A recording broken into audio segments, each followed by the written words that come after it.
Hello and welcome to Retire Happy with Jeremy Finger. Jeremy, what's going on? Just helping people get retired, stay retired, brother. Stay retired. Can I get retired first? I just really, Yes, sir. yeah, there is an order to things, right? There Oh man, is there is an order, but hey, you can't rush a cake being baked. You got to do put the ingredients in play. dude, and I love cake, so there's that too.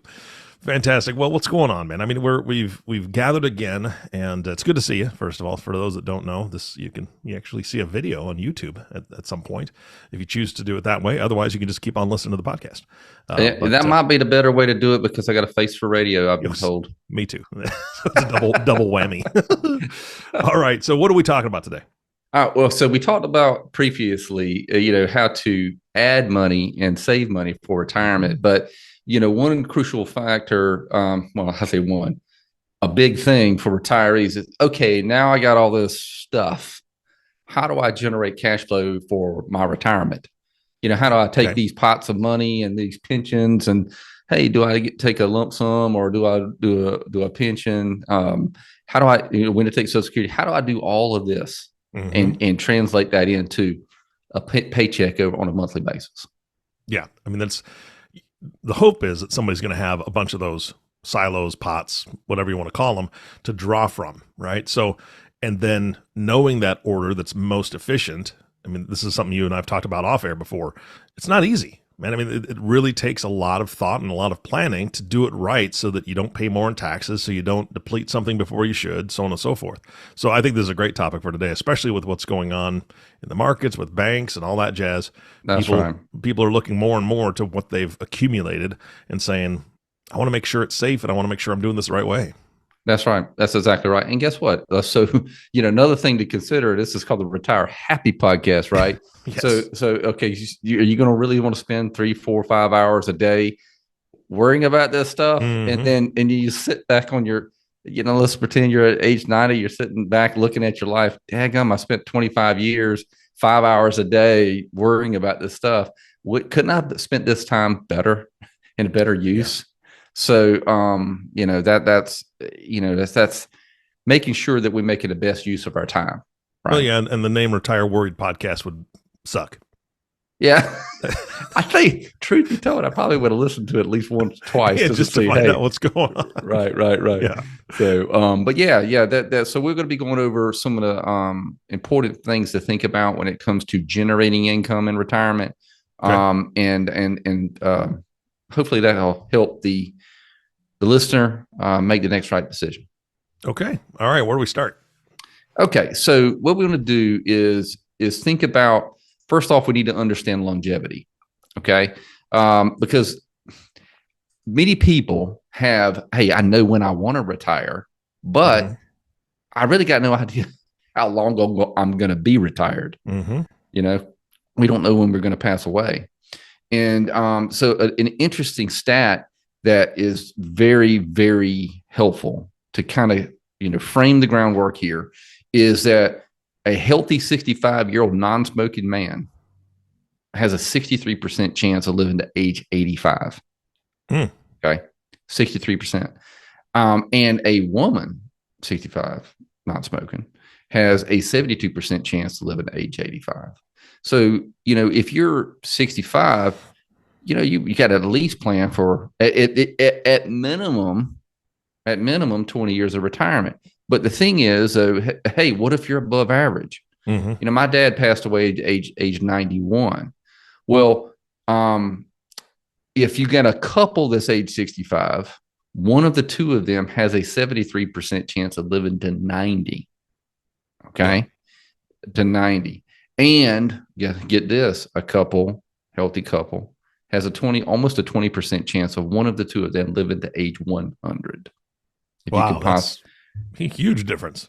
Yeah. I mean, so you really thinking, like, statistically speaking, you got a chance to live into 100. So you could have a 35-year retirement. I don't remember. See, this is what makes me laugh is that I'm 48. And then you think about 35 years. Right. For me, it's longer than that, right? Because to get to 100, that's 52 years. Number one, I wasn't alive 52 years ago. Number two, I can't remember 30 years ago. I have trouble remembering 25 years ago, things that really happened. And to think that far out of what I'll possibly be doing or how long I'll possibly live, it's tough, man. I mean, do you remember what you were doing when you were 8 years old? How many memories do you really have from when you were 8? I really don't know. I do have some bumps and bruises that are still with me. Oh, I got the scars. I don't know how I got them. Yeah. Yeah. No, it's, you think back and it's like, man, that was a lifetime ago. Cause guess what? It was. So, we just don't know. And a lot of times, hey, a lot of times people come in with a plan and they share with me their thoughts. I'm like, that's a great plan if you plan on dying early. Mm-hmm. I mean, it's just like, well, what if you are in the top 50%? You might run out of money. Yeah. And my intent is like, hey, I don't want you to be a greeter of Walmart unless you want to. That's something you want to do. But also, and we're going to get into this, but so really thinking in terms of, hey, guess what? You really may have a decent chance of one of the two of you, if we're talking about a couple here, of living at least into the mid 80s. Yeah. And very likely into the 90s. Okay. So one of the two of them at 73% chance to live in the age 90 right now. That's just, and just with today's healthcare systems and stuff like that. Well, good or bad, I don't know, depending on how you think about it. I mean, those are the stats. Yeah. So, well, what drives me nuts is that the healthcare system looks at your history, looks at your family history, which I understand that they have to for certain things. But I think a lot of people get in that mindset because I am built like my grandfather. I'm built very much like my grandfather, my mother's side of the family. And look at his lifespan. He lived to mid 70s. But here's the thing. The man smoked a ton, and drank a lot, right? He drank a ton. So I don't do either one of those things. So, I mean, there's a big difference between his lifestyle and my lifestyle when it comes to what I do. Now, I don't exercise like I should. There's other things that, I should be doing that I'm not, but I'm not going down that path that he did. He had a heart transplant in the 80s and still lived another 16 years. But think, right? So when people consider their family, and I've heard you say this before, people really think about that. Well, my parents only lived to this age, or my grandparents only lived to this age. Number one, like you just said, healthcare is way different, and lifestyles are, can be really different. So that changes the entire ballgame. It changes all the math. Yeah. So again, it's that one variable. The truth be told, really, if you really knew when you're going to pass away, man, you could really maybe get some life insurance. Live it up. Yeah. Or that too. Yeah. That's right. But the thing is, that's a big variable. And so planning for what's possible, not what's probable. But even if you're talking about probabilities, probabilities are very high for a couple. One of the two of them live in the 90 or 95 or 100 even. So thinking in terms of those time frames, and a lot of times people just think very short sighted when it comes to that, very near term. Yeah. So let's go back a little bit to the history. A lot of times people may think in terms of there's what's called a 4% rule. Let's say you got $1 million, take 4%, that's 40 grand. For the people who are not quite good at math like you. I did that math real quick for you there, Eric. I appreciate that. Yeah. Okay. 40 grand. And so generally there's a 4% rule out there that says, hey, I can take 40 grand a year off of $1 million portfolio. And I can index that for inflation. Will that, last me forever? And the answer is maybe. I mean, maybe it's very sensitive to forward-looking returns. All right. So guess what? If you have a lot of negative years, especially in the beginning, you can run out of money. And then also, it's not really conducive to living like the normal life, right? So this 4% rule takes into account, hey, I'm taking 40 grand a day, and then I'm going to index that for inflation next year. Let's say 42,000, and so on and so on and so on, all the way to the end of my life. That's not really how life really works. I mean, hey, everybody's got a plan. I think Mike Tyson says, hey, everybody's got a plan until they get punched in the mouth. Yep. Right. So it's like, hey, I want to only take 40,000, but hey, my spouse needed a root canal. Or hey, I took 40,000 this year and I only spent 35,000. Do I really need to take 42,000 next year? So that's not really how life works. Yeah. It's like, your average driving, and I use a lot of analogies, and I apologize, but it just, my simple mind thinks that way. But if I'm driving from here to Orlando, Myrtle Beach to Orlando, maybe I average 50 miles an hour, but it doesn't mean I'm driving 50 the whole way. Sometimes I'm driving 75, Absolutely. and sometimes I'm stopped taking a bathroom break. And that's how life is. So if you adjust your spending, and let me give you an example, like a dynamic withdrawal. So, and so that, hey, if your investments aren't doing well, guess what? Don't take an inflation adjusted increase. Mm-hmm. All right. So if your portfolio is less than a 5% return, no inflation increase. Or if the portfolio is from a 5 to 10% return, okay, take an inflation increase. Or if the portfolio is a greater than 10% return, all right, take a 3% increase, inflation increase plus, a few percentage. So you can take a little bit more when things are well and a little bit less or the same when things are not as well. Yeah. Okay. Yeah. It's just like using the driving example again. Hey, I'm going to drive a little bit slower when it's raining. Okay. So, but that's how life really is. And so, hey, Jeremy, do you really tell people they can take more money? Absolutely. Absolutely. And I've done that many times. It was kind of interesting. I'll call a guy. This guy pops in my mind. Let's call him Billy. Okay. And I call him up and I was like, hey, let's talk about your income. And he's like, do I need to take less? I'm like, no, you need to take more. He's like, typical, lovely, just warm-hearted guy. But if I don't take more, my kids will have more, right? He's like, I'm like, yeah, that's true. Technically. Yeah. So yeah, you can do it that way. But so thinking in terms of dynamic withdrawals. So another, like in real life, instead of going on vacation to Paris for 2 weeks, maybe go to Hilton Head for a week.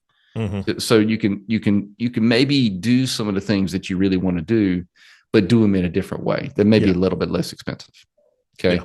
Now I'm going to talk, this is called the Retire Happy podcast. Really. So I'm not going to use the word guarantee. I promise you this. The most important about each one of those trips is who you're doing it with. Absolutely. Right. And so it's not the fact that, hey, I'm standing in Paris or I'm standing in Hilton Head. It is who am I standing with? Mm-hmm. And so when you're thinking back on your life, if you're laying on your deathbed, it's going to be those times that you spent, not necessarily where you spent them. Mm-hmm. So really knowing that, and there's a lot of studies that back that up. So, if you're trying to be a little bit more frugal, then that's something to consider. Yeah, absolutely. There's the old saying, money can't buy happiness. I don't agree with that necessarily. Money, when it buys you things, maybe that's not happiness. But when you buy experiences like you're talking about, right, man, those memories last forever, right? Take the kids, take the grandkids, whatever. They're all going to be talking about it for a long time, right? And that's right. What you really want. That's right. And truthfully, whether they're standing around halfway around the world or they're standing in the backyard, those things are really what matters. And it's like there's a base level, a base level of somebody of money that, and then everything over and above that really doesn't matter a whole hell of a lot when it comes back to people living their life and being happy. Yep, absolutely. So what about those times when, like you said, you don't drive as fast when it's raining? And I tend to slow down when I see a police officer, I'll be honest, right? So well, if you're driving the speed limit, you wouldn't have to worry about that, okay? Let's just be honest. I don't drive the speed limit. Okay. Can I just confess right now that a little over? Not much, but I mean, just, I don't know what it is, but it's just like that 4 miles an hour over is just right the sweet spot for me. But anyway, enough of that. What do you say about just some cautionary things as far as making sure that you're ready for those times when it's going to rain or when you see some red and blue lights that you need to be concerned about? Right. So a lot of, and it just depends. Okay. So really and truly what retirees, in my opinion, really need to have is at least 12 months of emergency cash. 12 months. Okay. That's 12 a lot. months. And yeah, I know it's a lot more than it would be if you were working. And the reason being True. is like, yeah, the reason being is like, let's say, for instance, that your investments take a real big hit, right? And you have an emergency at the same time. Well, if you have, a decent amount of money in liquid funds that you can have access to, you don't have to really hit your investments as much. Yes. Got it. Okay, so let's say you're down 10%, and instead of taking out these systematic withdrawals or lump sums, okay, hang on, maybe I'll take half my yearly income and then take the other half from my cash, for example. And that kind of gives you a cushion. That's kind of like an airbag or a seatbelt in your car when it's in the rain. Yep. Okay. And depending on how risk averse the client is as well. Really, but also guess what? If you have a year or two worth of cash, you might, instead of having $40,000 in income, maybe you have to live off of 38,000. Mm-hmm.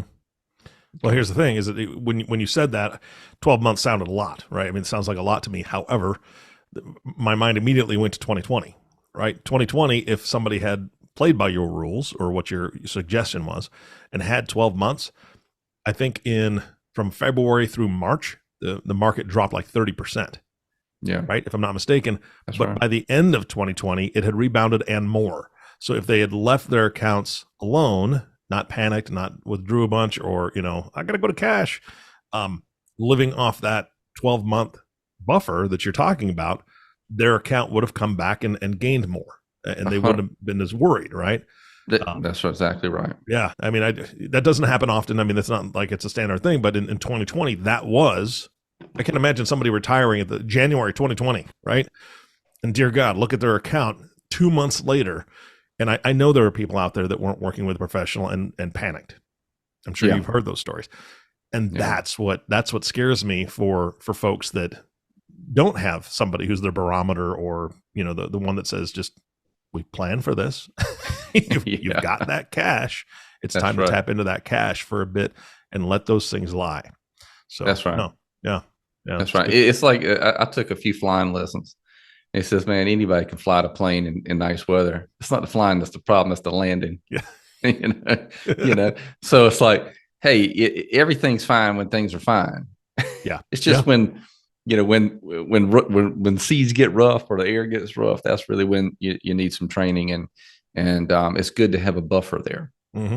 A buffer there, making sure you make some right decisions.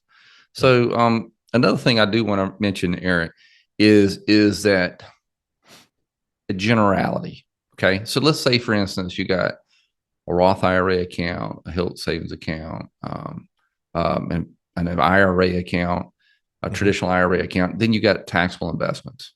Okay. So in general, you want to take out the money in a way that's most tax efficient. Mm-hmm. Okay. If you're in a low tax bracket, take out pre-tax investments. So in other words, like if you're taking money from your IRA, typically you'll have to pay state and federal taxes on that. Mm-hmm. Okay. If you're in a low tax bracket, do it then. All right. If you're in a high tax bracket, maybe it's better for you to take, money from your taxable account or your Roth accounts at that period of time, because you can maybe take those out either tax free or paying only long-term capital gains or something like that. Got it. Okay. Yeah. And so what retirees typically have, so for those viewers there, I got my hands up. And so they work and they're in a high tax bracket. I got my hands up high, and all of a sudden they retire. There's no income coming in. So their tax bracket drops. Mm-hmm. And then they have low brackets. And then when they hit, let's say 73, and they have to be forced to take out required minimum distributions, their tax rates jump up.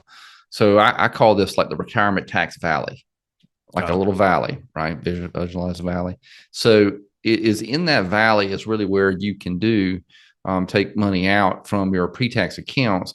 If you are in the, let's just say, the 10 to 12% brackets, at 22%, you can kind of go either way. Take out then, and what that does is it reduces your potential future brackets, or it can reduce your future tax brackets. Because if you didn't take from these IRA accounts, those IRA accounts will be larger. Therefore, your required minimum distributions will be larger in the future. Got it. And that's what I'm hearing you hint at or kind of go toward is Roth conversion as part of it, right? Yeah, that's correct. Because you talked about that before on other podcasts, but just that's one strategy. Yeah. Okay. So, all right. The answer is yeah. But let's say the person didn't have a lot of after-tax money where he could pay the taxes, he or she. Okay. Is that, hey, Jeremy, I don't have a bunch of money. I just need to live my life and in retirement as best I can. And they can't really make maximum use of Roth conversions. Okay, the second level of that, or the next thing they could do, okay, great. Forget about Roth conversions. And just simply, hey, live off of your pre-tax IRA. Yeah. Okay.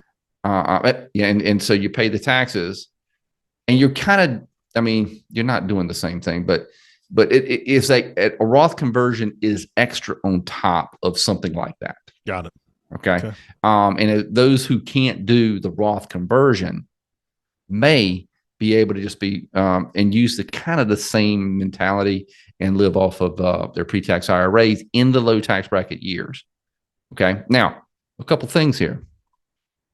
Number one, if they got a health savings account, they really need to make sure that they use that while they're living, them or their spouse. Yeah. Okay. Because you don't want to leave that to your kids. Your kids are going to have to pay taxes on that money, whereas you would not if you had to take it out for qualified expenses. Okay. So being mindful of things like that.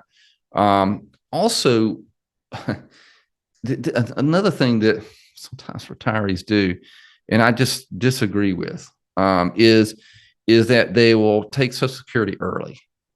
Okay. Yeah. Yeah. They take study. Okay. So we already went over longevity, right? A single person, typically the break-even age for a single person's, taking Social Security earlier or later is around anywhere right around 80 years old. Well, we already just looked at the stats, right?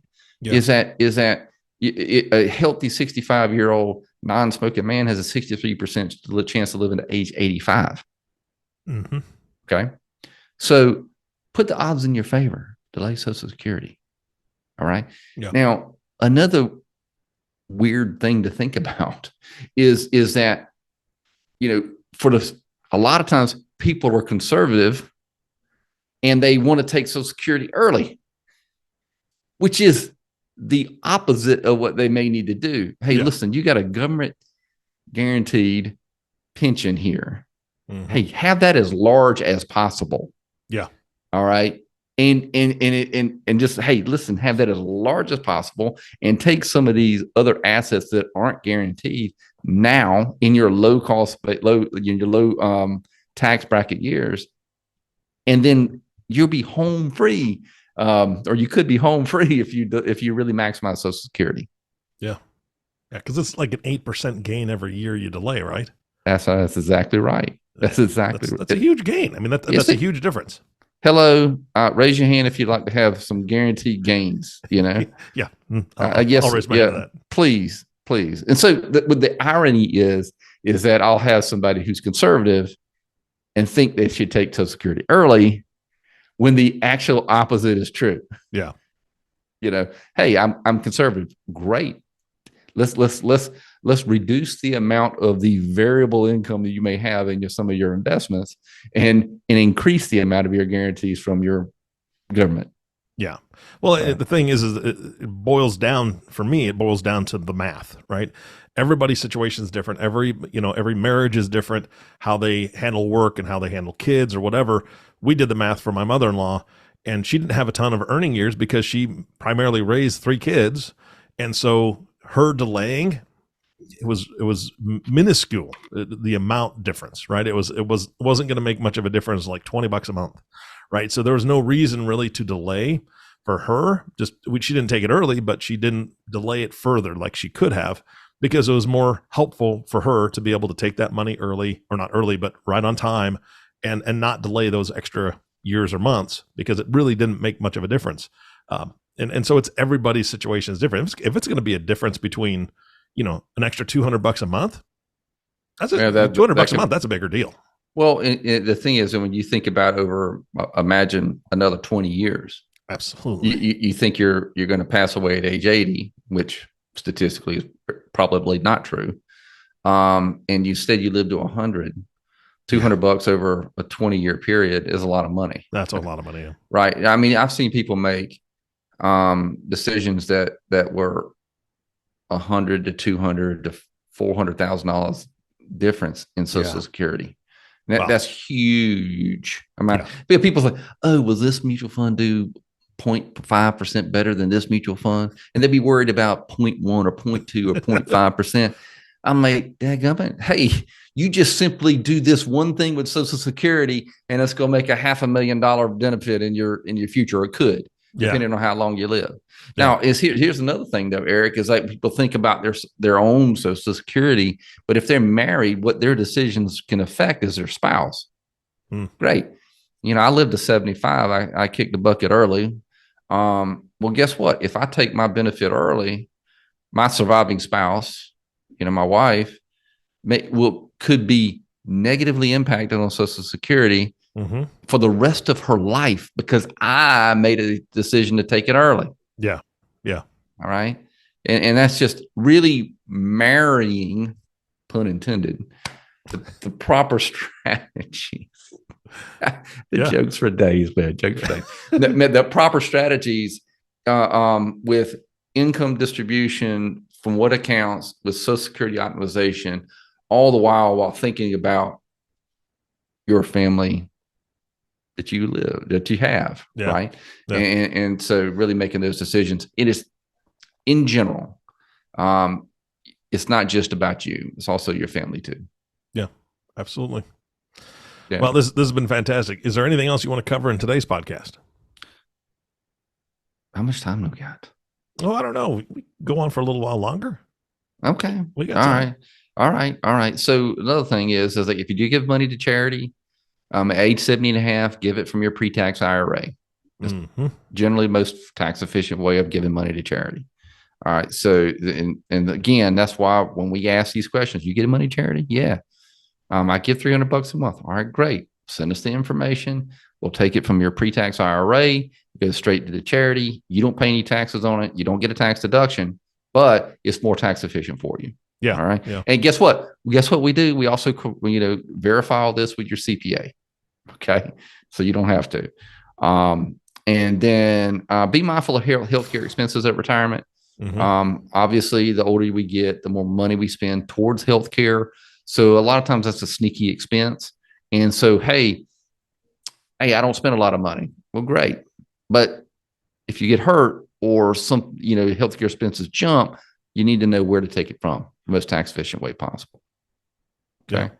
Also, long-term care, 51% of unpaid elder care is from adult children. And only 7% of unpaid elder care is from the spouse. Obviously, because a lot of times the spouse is just as old as each other, right? And so that can be an expense that jumps up, that can cause financial disruption. Yeah. And that can affect. And lastly, and I'm going to throw this is a little weird one, Eric, but I just found this out the other day, and it's a little bit off topic unless people really want to save money. I'm ready. You're ready. I'm just making sure. With anticipation. Okay, with bated breath. All right. So this is what I heard, and I'm a fan of a lot of different financial advisors, and this came from Clark Howard. So he says like some of these smaller mobile providers like Mint Mobile and Consumer Cellular may have, and he kids you not, I didn't believe it. I mean, I believed it because it's on. He's telling it, but. He's like, hey, there's 75% less expenses, less cost than the big three, the AT&T or T-Mobile or Sprint. And I'm like, really? And I check, and he's right.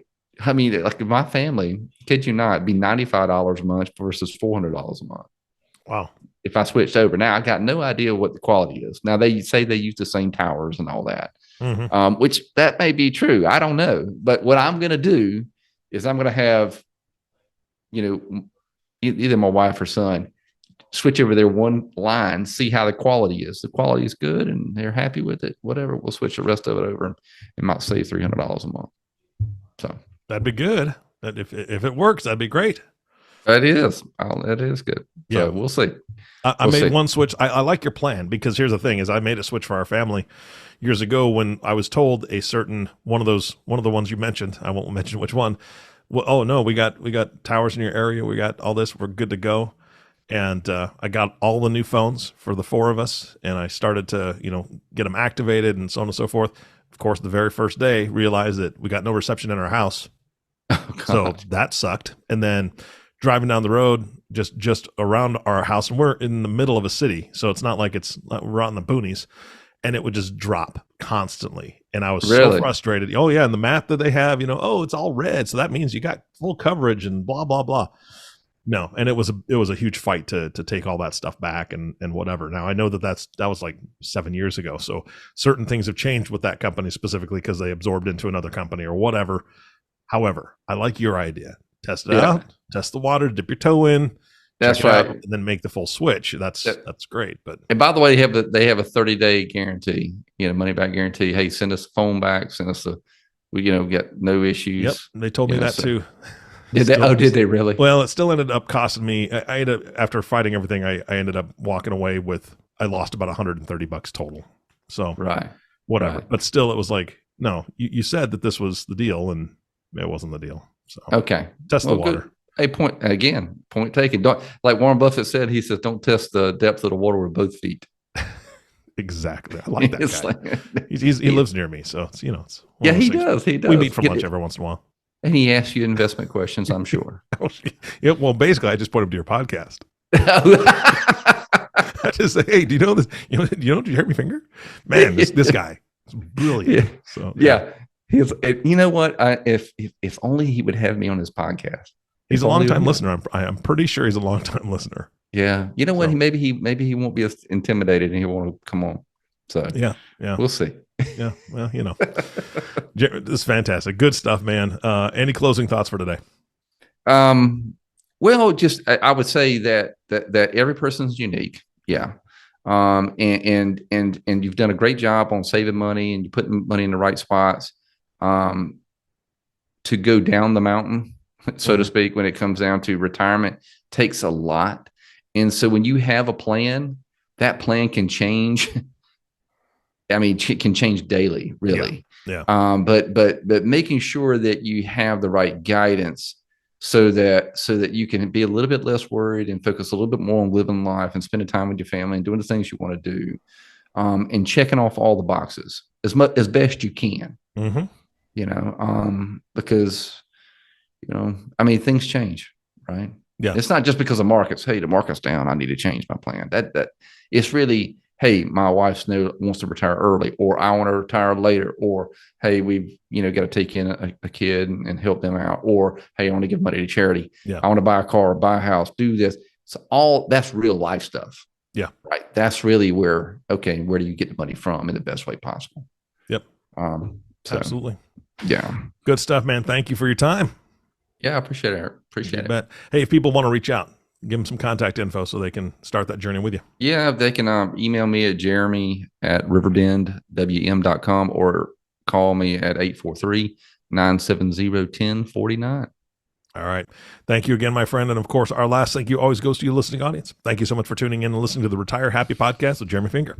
If you have not subscribed to the podcast yet, please, I was going to say, if you haven't retired yet, well, if you haven't retired yet, you need to reach out to Jeremy and listen to the podcast. Or if you've retired yet, reach out to Jeremy. Jeremy. Yeah, exactly. Right. Absolutely. But if you haven't subscribed to the podcast yet, please click the subscribe now button below.